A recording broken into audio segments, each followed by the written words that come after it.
Hello and welcome to another Microsoft Excel for Accounting tutorial on the questions for Unit 16 of Chapter 7.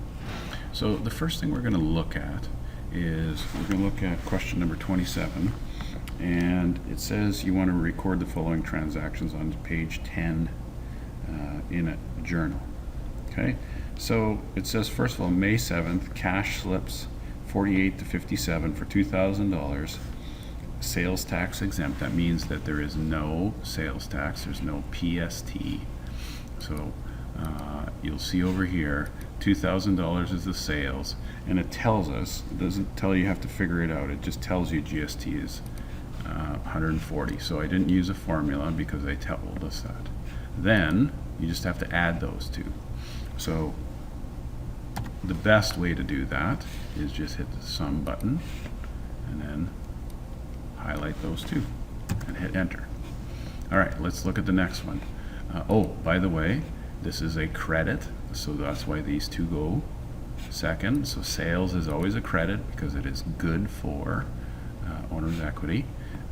GST payable is a liability, so we put that there, and then this one goes here, the cash.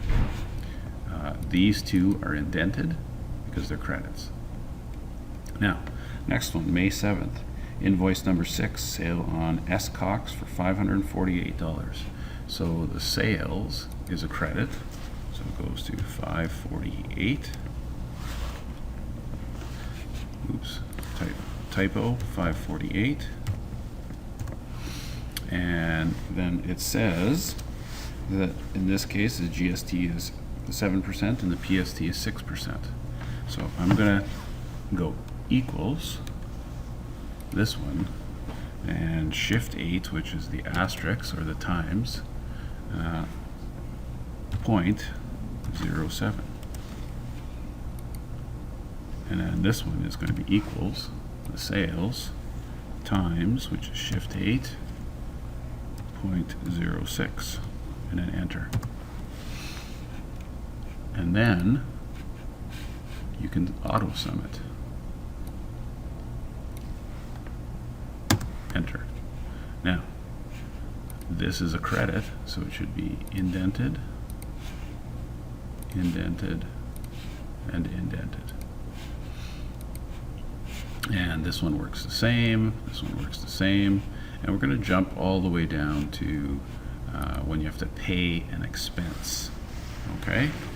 So you're going to pay off an expense. So cash, you have to pay Visa for them for using theirs, so cash is going to decrease. So this is May 8th Visa discount fee of $18.70. So cash is going to decrease, so that's why it goes into the credit side. And then this one is going to be exactly the same. So that is what you're paying to them.